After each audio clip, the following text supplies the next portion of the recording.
사실은 이사야서를 설교의 본문으로 선택한 목사에게는 굉장한 부담이 있습니다. 그 부담은 이사야 속에 더 깊이 감춰져 있는 하나님의 특별하신 그 사랑과 하나님의 긍휼함을 깊이 더 알지를 못하기 때문입니다. 그래서 이사야서는 우리가 성경 66권을 다 함께 담은, 그래서 이사야서는 또 66장으로 되어 있어요. 66장. 그래서 이사야서의 속에 담겨진 사건은 성경 전체의 사건을 엑기스를 딱 담아놓은 것입니다. 그런데 성경 전체의 목적이 뭘까? 하나님이 왜 문자로 오늘날 우리에게 이 성경을 주셨을까? 굉장히 중요합니다. 두 가지입니다. 하나는 예수 그리스도, 그리고 하나는 죄인입니다. 그래서 성경 66권은 예수 그리스도와 죄인이 있는 것입니다. 그러면 어떤 자는 죄인이 예수를 만나는 자도 있고, 어떤 자는 영원히 죄인으로 태어나서 죄인으로 살다가 예수를 만나지 못하고 죽은 자가 있어요. 이게 성경 역사예요. 그러면 성경에서 죄인으로 태어났지만 예수님을 만났다는 거죠. 그래서 예수님을 만난 것을 우리가 구원이라고 합니다. 구원받았다. 그런데 이 구원받은 사건이 아주 단순한 사건이 아니에요. 굉장히 그 사건 자체가 매우 단순하면서도 아주 깊은 의미가 있어요. 그 깊은 의미는 무엇이냐면은 죽음이라는 문제가 결부되는 거죠. 예수님이 죽으세요. 죄인을 위해서 죽으시는 사건이에요. 이게 이제 성경이에요. 그러니까 죄인과 예수님을 만나는데, 예수님 만나는데 그 죄인을 위해서 죽으신 사건. 근데 죄인으로서 예수님을 만나지를 못하고 살아간데, 사실은 그 죄인을 위해서 예수님이 죽어 주셨는데 자기를 위해서 죽으셨다고 예수님을 신뢰하지 못하는 거예요. 모르는 거죠. 그래서 예수님이 나를 위해서 죽어 주셨다라고 알고 신뢰하고 믿으면은 그리스도인이 된다는 것입니다. 이게 차이예요. 그래서 성경의 창세기부터 요한계시록까지는 죄인과 메시아의 만남입니다. 예수님을 우리가 메시아라고 하지요. 조금 더 기본적인 거지만 한번 말씀을 드리겠습니다. 우리가 예수님을 부를 때 주 예수 그리스도라고 합니다. 주 예수 그리스도. 이 주란 로드라고 하는 이 주는 예수님이 이제 나의 주인이 되었다는 것입니다. 그 다음에 예수는 나에게 하늘에서 기쁜 소식으로 오셨다. 나에게 최고의 선물을 주셨다. 그 다음에 그리스도는 죄인된 내가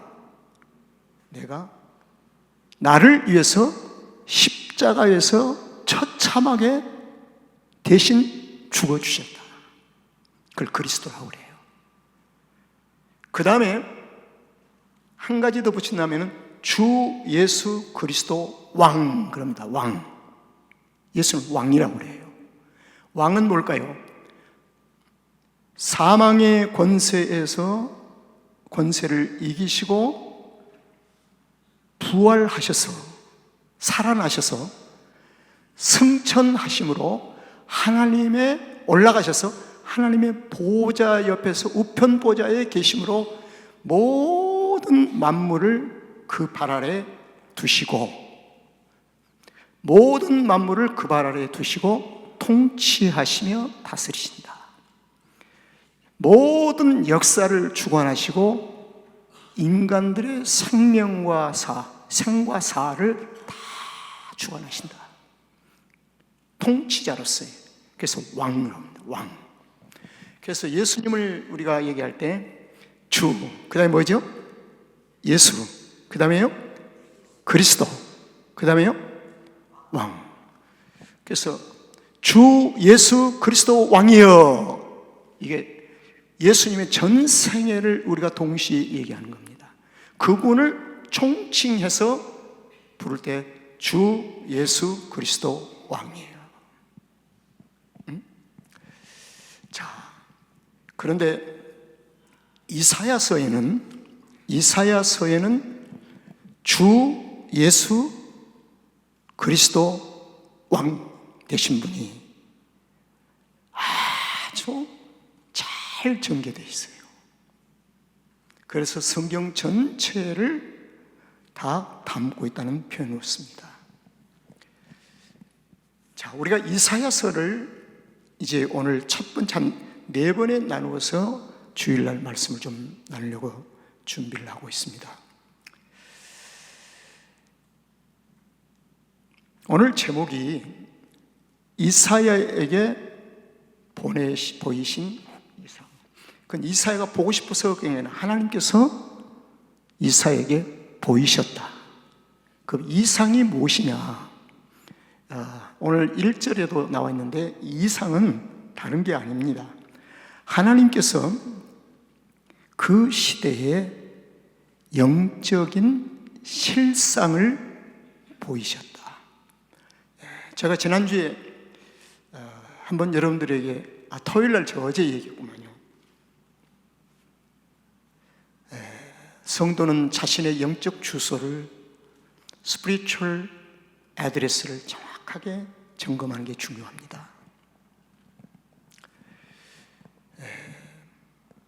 자신의 영적 주소를 정확하게 보는 게 중요해요. 바로 그겁니다. 이상이라는 게요. 하나님께서 이사야에게 보이신 이상은 하나님께서 그 시대의 영적 실상을 보이셨다. 하나님 보이셨다는 거죠. 이걸 다른 말로 표현하면요, 하나님의 선지자에게 보여주신 것은 시대의 영적 진단을 하는 겁니다. 의사가 육체를 진단하는 것처럼 진단하는 거예요. 여러분, 의사의 진단을 거부해버리면 안 되지요. 우리의 상상으로 치료를 해서는 안 됩니다. 육체가 아프면 의사의 진단을 정확히 바르죠. 그러면은 이사야서의 전장의 내용을 주제별로 잠시 4단계로 나누면 첫째, 죄의 문제를 다룹니다. 그래서 오늘 죄의 문제가 나오는 거예요. 그 다음에 죄의 문제가 있으면 정결의 문제를 다뤄야죠. 정결. 죄를 씻으라고 말이에요. 죄를 씻지 않으면 안 된다는 겁니다. 그래서 죄의 문제와 정결, 그리고 세 번째로는 그 정결을 하는데 죄를 깨끗하게 씻는 데는 반드시 오직 메시아만이 할 수가 있다. 메시아. 그러니까 예수 그리스도 외에는 정결하게 할 수가 없다는 것입니다. 그 다음에 그러면 죄의 문제가 정결해지고 나면은 메시아를 통해서 정결해지고 나면 그 다음에는 회복.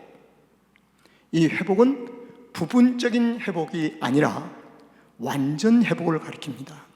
이 완전 회복은 영혼이, 우리의 육체와 영혼이 있는데요, 이 영혼이 완전히 천국 백성이 되는 겁니다. 이제 그 후로 탕자처럼 살아도 언젠가는 하나님의 천국 백성으로 되는 거예요. 천국 백성. 그래서 신앙 고백이 참 중요합니다. 신앙 고백은 우리 성도들의 현 주소가 필요해요. 베드로가 반석이 이름이 되기 전에 그를 시몬이 했죠. 시몬이 예수님을 고백해요. 주는 그리스도시요 살아계신 하나님의 아들. 잘하였도다. 네게는 하나님의 복이 있다. 이 복은 구원복입니다. 구원을 받았다는 겁니다. 구원받고 난 후에도 베드로가 예수님을 모른다고 3번 부인했어요. 모른다고요. 그럼에도 불구하고 시몬 베드로가 마지막에는 주님 때문에 자기의 모든 생애를 다 던져버리는 겁니다. 예수님 승천하신 후에. 그러니까 결코 구원에 떨어지지 않는다. 구원받는다는 것입니다. 자, 그래서 이사야서의 흐름은 죄의 문제, 정결의 문제, 메시아 회복.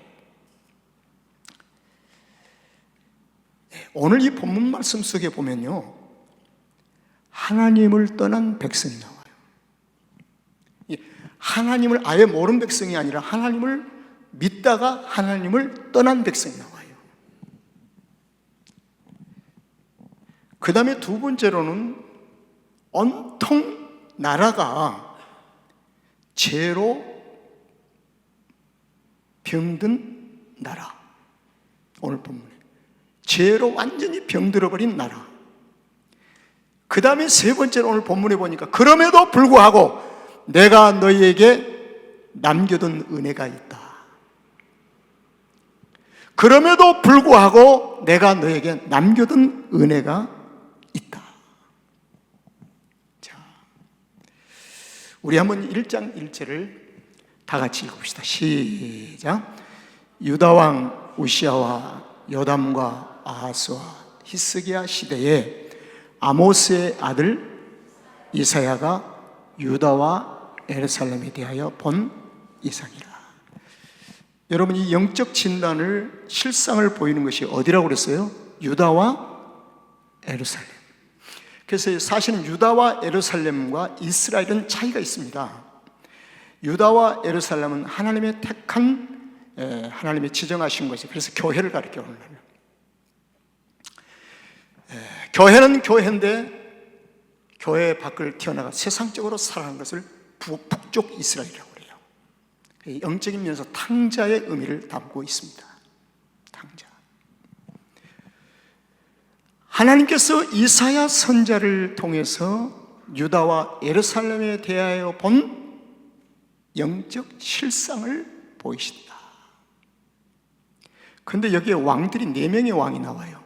첫째 누구예요? 우시아 왕. 그 다음에 뭐예요? 요담. 그 다음에요? 아하스. 그 다음에 이상하다. 이 4명의 왕 중에 이름이 정말 하나님을 기쁘게 드리고 하나님 앞에 영광 드리는 왕들이 있어요, 없어요? 있어요, 없어요? 대표적인 왕이 누구죠? 히스기야 왕과 우시아 왕. 요담도 선한 왕이었습니다. 이 4명의 왕 중에서 요하스만 형편없는 악질적인 왕이었어요. 그러면 한 사람만 얘기를 하지, 하나님이 이사야 선지자가 생존에 있는 동안에 하나님이 부르셔서 죽을 때까지 이사야 선지자 한 왕이 통치하고 있는 때를 본 이상을 얘기하지, 왜 우시아와 요담과 아하스와 히스기야 시대를 통틀어서 했는가 하는 문제입니다. 여러분, 여기서는 우시아는 52년을 통치하면서 우시아가 죽던 해에 하나님께서 이사야를 부르셨어요. 죽던 해. 그 다음에 요담도 선한 왕입니다. 16년 통치를 했습니다. 아하스는 아주 못된 왕이었습니다. 악질. 16년 동안. 히스기야 왕은 진짜 신실한 왕이었습니다. 29년. 도합 한 61년 동안 이사야 선지자가 선지자로서의 그 무대를 놓고 여호와의 말씀을 전했습니다. 자, 여기서 중요한 게 있습니다. 히스기야 왕고 요담도 우시야도 그렇지만은 왕은 선해도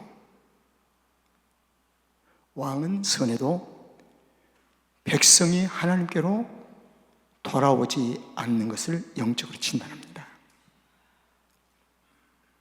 이 문제예요. 어느 집안에 보니까 아버지 어머니가 진짜 히스기야 왕 같고 우시야 같고인데 자녀들이 돌아오질 않아요. 하나님이 그에게 이상을 보이실 때는 아버지 어머니를 향한 무대가 아니고 자녀를 향한 이상이죠.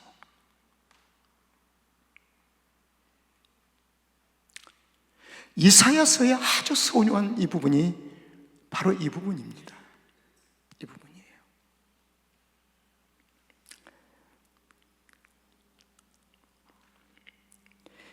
자, 그 이상을 이제 구체적으로 오픈합니다.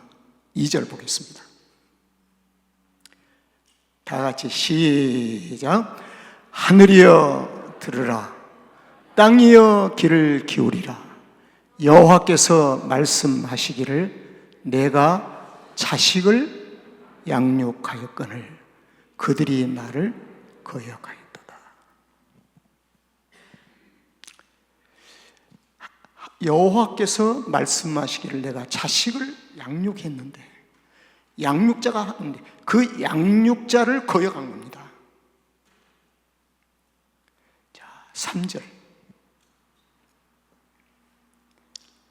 얼마나 구체적인 비유인가 보세요. 소는 그 임자를 알고 나귀는 주인의 구유를 알건만은 이스라엘은 알지 못하고 나의 백성은 깨닫지도 못하는도다 하였도다. 이게 이사야에게 보이신 이상입니다. 이상이에요. 4절 한번 보겠습니다. 자, 다 같이 시작. 슬프다 범죄한 나라요, 허물진 백성이요, 행악의 종자요, 행위가 부패한 자식이로다. 그들이 여호와를 버리며 이스라엘의 거룩한 자를 만홀히 여겨 멀리하고, 만홀이라는 말은 거부했다는 것입니다. 하나님 믿기를 거부했다는 거예요. 자, 여러분, 이 이상을 지금 우리 한 요절씩 읽어가고 있는데 영적 주소죠. 영적 주소. 자, 5절을 보겠습니다. 너희가 어찌하여 매를 더 맞으려고 더욱 패역하느냐? 온 머리는 병들었고 온 마음은 피곤하였으며. 자, 6절. 6절에서부터 하나님의 긍휼하심이 요구되어집니다. 시작. 발바닥에서 머리까지 성한 곳이 없어 상한 것과 터진 것과 새로 맞은 흔적뿐이오늘 그것을 짜며 싸매며 기름으로 유하게 함을 받지 못하였다. 치료를 못 받았다고 말입니다. 치료를 못 받고 있는 이 백성들을 지금 얘기하는 겁니다. 자, 여러분, 그래서 이사야서를 들어보면 그냥 쿵당쿵당합니다. 그냥 마음이 쿵당쿵당. 근데 신약의 시대에도 예수님께서 이사야 선지자를 말씀을 끌어다가 말씀하셨어요. 다 있어요. 지금 은혜 시대에도 이 이상이 있는 거예요. 자, 7절을 보겠습니다. 그러므로 너희 땅은 황무하였고 너희 성읍들은 불에 탔고 너희 토지는 너희 목전에 이방인에게 삼키었으며 이방인에게 파괴됨 같이 황무하였고. 자, 8절입니다. 딸 시온은 포도원의 망대같이 원두밭에 상징막 같이 에워싸인 성과 같이 겨우 남았도다. 포도원을 다 뺏겨버리고 포도원에 망대 있죠. 포도원 지키려고 하는 망대, 그것만 남았구나. 이제 원두밭을 지키려고 세우는 기거하고 있는 상징막을 말합니다. 기거하는 거, 임시 텐트죠. 사실은 원두밭에 상징막만 남아있다는 거죠. 에워싸인 성과 같이 겨우 남았구나. 자, 오늘 결론입니다. 9절 다 같이 시작. 만군의 여호와께서 우리를 위하여 좀 남겨두지 아니하셨다면 우리가 소돔 같고 고모라 같았으리로다. 여기 하나님의 긍휼하심이 나옵니다. 하나님의 은혜가 나와요. 만군의 여호와께서 우리를 위하여 조금 남겨두지 아니하셨다면 이미 너희들은 지금 소돔 같고 고모라가 됐을 것이다. 하나님께서 다시 그를 일으켜 세우시기 위한 구원의 은총. 그래서 예수님, 죄인된 내가 예수님을 만난 후에 어떻게 합니까? 예수님, 나를 위해서 십자가 죽어주세요. 그러고 나는 박수 치는 거예요? 아닙니다. 신약 성경의 고백은 뭡니까? 내가 예수 그리스도와 함께 죽고, 내가 예수 그리스도와 함께 십자가에서 죽고, 내가 그리스도와 함께 다시 살아났다는 것입니다. 이게 바로 그 의미 아니에요? 만약에 그리스도와 함께 죽고 그리스도와 함께 살지를 못했다면 우리는 어떤 점? 소돔과 고모라 같은 것이죠. 그래서 성도들에게는 진정한 소망이 있습니다. 아무리 힘들고 어려워도 하나님께서 우리를 다시 세우시기 위한,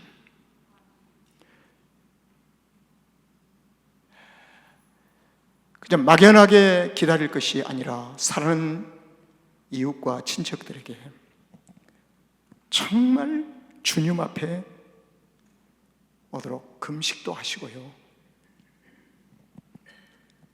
특별 기도도 하시고, 때가 되면 다 오겠지, 주님 앞에 돌아오겠지 하지 말고 정말 진지하게. 그래서 제가 이번 주에 진지하게 말씀을 대하고 진지하게 찬송을 부른다는 것이 얼마나 어렵다는 것을 알았습니다. 온 몸이 그러니까 진지해지를 않는 거예요. 그게 묵상도 잘 안 되는 거예요. 그래서 오늘 제가 예배를 목도하면서 오늘도 하나님의 백성들이 진지하게 하나님의 보좌 앞에 서게 해주십시오. 그래서 진지함이라는 단어를 그냥 한번 가져와 봤어요.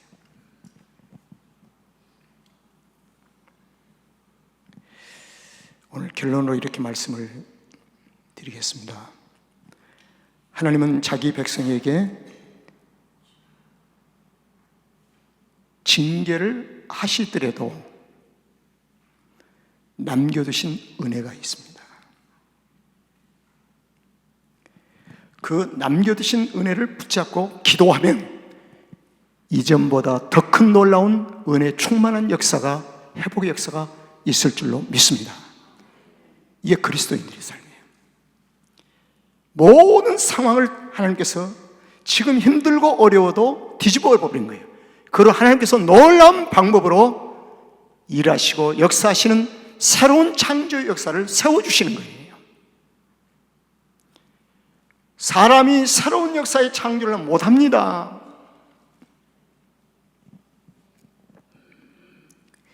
지금도 우리 그리스도인에게는 각각 이 이상을 보이고 계십니다.